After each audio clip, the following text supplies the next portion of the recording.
Sa loob ng isang inabandonang simbahan, isang babae ang nakatali sa kama. May kasama siyang 3 lalaki roon, 2 ay pari, ang isa ay ang kanyang ama. Ang matandang pari ay nagsasagawa ng exorcism sa babae na si Hana. Lumapit siya upang tingnan kung humihinga pa ito at nagising siya, ang demonyo ang kumokontrol sa kanyang katawan. Inisprayan siya ng banal na tubig ng isa pang pari, habang ipinagpapatuloy ng matanda ang exorcism. Nangisay ang babae at lumapit ang kanyang ama na nagmamakaawang lumaban siya. Nagpanggap ang demonyo na siya ang babae sandali, binago ang kulay ng mata nito gaya ng sa babae, ngunit tumawa habang niloloko ang ama. Kinontrol nito pati ang matandang pari at inihagis sa kabilang panig ng kwarto, na ikinamatay nito. Pagkatapos, sinimulan nitong sakalin ang mas batang pari. Nakita ng ama ang nangyayari, kumuha siya ng unan at pinatay ang babae, na nagpalaya sa isa pang pari mula sa hawak ng demonyo. Pero gumalaw pa rin ang mga daliri ng babae. Pagkalipas ng 3 buwan, pumasok si Megan sa isang ospital para sa job interview at agad na sinamahan ni Lisa. Nakita silang umiinom ng kape habang sinasabi ni Lisa kay Megan na naroon siya para tumulong. Sumunod, naglalakad si Megan papunta sa pasilidad kasama si Dr. Lewis na nagpapaliwanag ng kanyang bagong trabaho.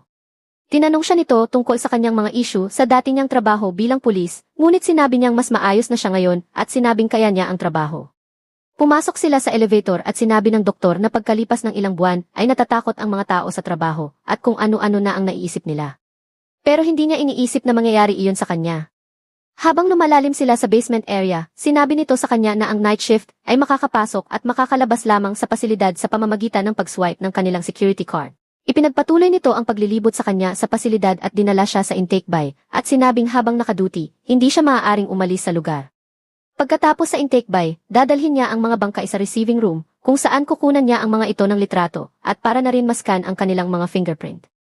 Sa wakas ay pumasok sila sa mga freezer ng pasilidad at winelcome siya sa team. Sa sumunod na gabi, pumasok si Megan sa madilim na ospital at kinausap ang security sa reception area.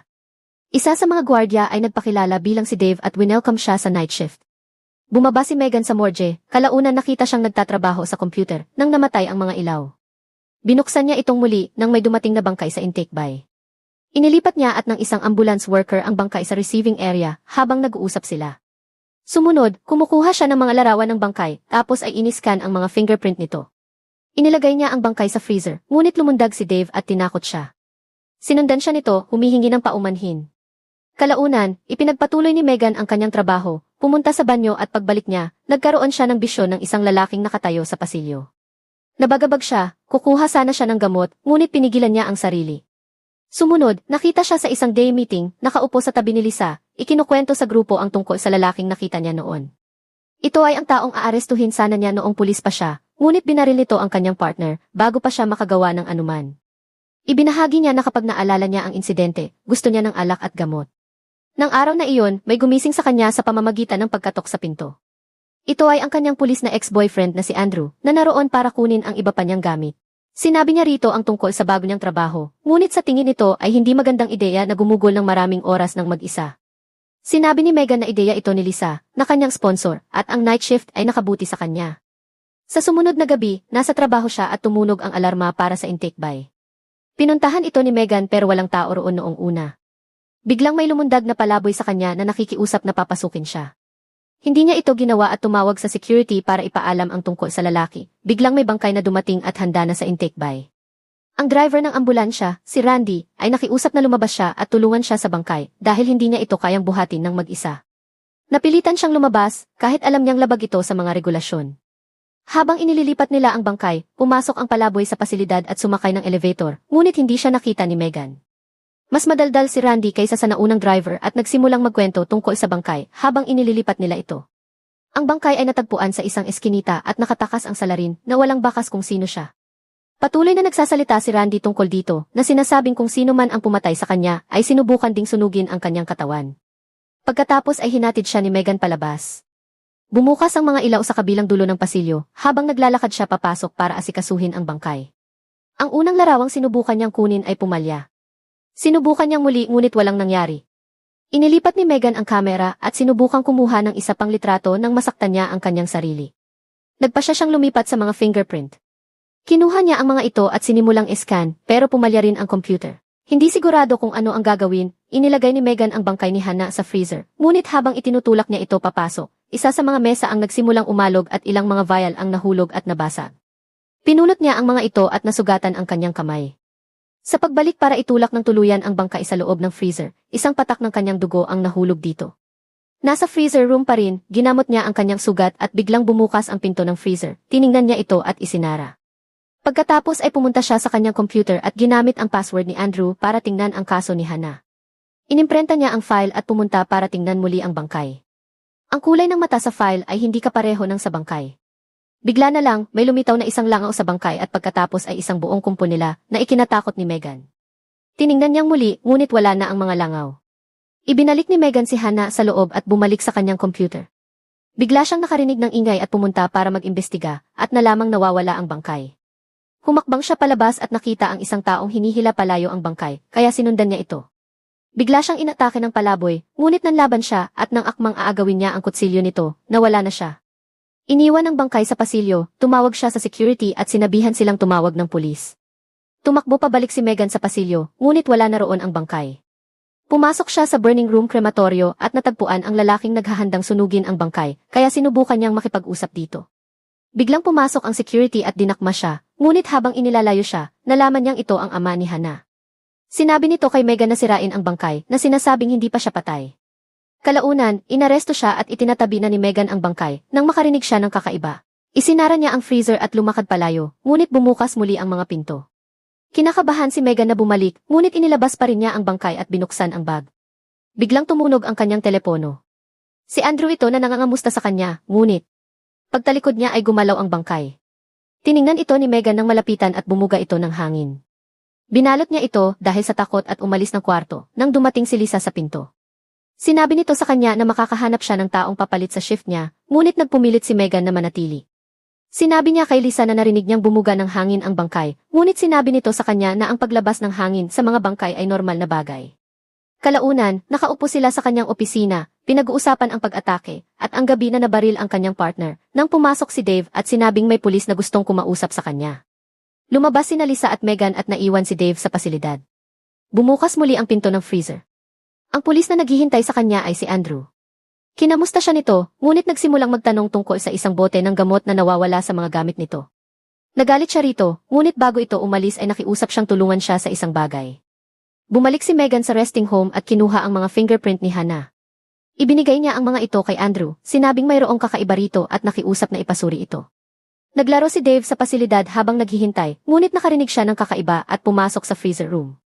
May gumagalaw sa loob ng freezer, kaya binuksan niya ang pinto at tumingin sa loob, nang may kamay na dumakma at pagkatapos ay itinulak siya palabas. Kinontrol nito ang kanyang katawan tulad ng ginawa sa pari at hinila siya pabalik sa freezer. Bumalik si Megan sa pasilidad at pumunta sa banyo. Nagpadala siya ng text ng paumanhin kay Andrew at biglang nakarinig ng taong pumasok sa banyo, sa pag-aakalang si Dave ito. Ang kanyang bolang goma ay gumulong sa kanya at yumuko siya para tingnan kung sino ito, nang may sunog na kamay na dumampot nito mula sa sahig. Natakot si Megan, pero noong lumabas siya ng cubicle, walang tao roon. Kalaunan, tumawag pabalik si Andrew at sinabing 3 buwan nang patay si Hannah. Hinanap ni Megan si Hannah sa internet at nakakita ng artikulo tungkol sa kanya na nagsasabing sinapian siya ng demonyo. Pumunta siya para imbestigahan muli ang bangkay at napansing ang malaking sugat na nasa kanyang katawan ay wala na roon ngayon. Ang isa pang gwardiya ay naghahanap din kay Dave nang maglakad siya papunta sa reception desk.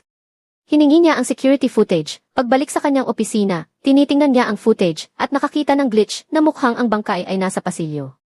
Dahil sa takot, gusto niyang uminom muli ng gamot, ngunit hindi niya ginawa at sa halip ay hinanap si Lisa para kunin ang opinyon nito tungkol sa footage. Pareho silang nasa pasilidad, tinitingnan ang footage, ngunit hindi nakikita ni Lisa ang parehong bagay na nakikita ni Megan. Gayunpaman, nakita niya ang mga gamot sa counter habang kinukwento ni Megan sa kanya ang sinasabi ng lalaki tungkol sa bangkay sa burning room. Kinumpronta siya ni Lisa tungkol sa mga gamot at hindi ito masyadong naniniwala nang sabihin niyang hindi siya uminom. Iniisip ng kanyang sponsor na ang mga bisyon na nararanasan niya ay dulot ng stress. Umalis si Lisa sa pasilidad at pumunta para manigarilyo sa hagdanan. Nakarinig siya ng ingay sa itaas at sa pag-aakalang si Dave ito, tumakbo siya paakyat papunta doon.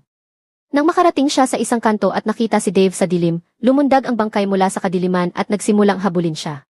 Pumunta si Lisa sa rooftop, ngunit sinundan siya nito roon at dahan-dahang pinatay. Sa loob ng pasilidad, may isa pang intake.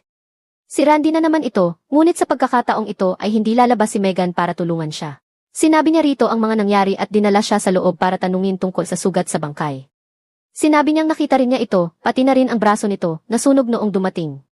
Sinabi ni Megan sa kanya na mukhang pinagagaling ng bangkay ang sarili.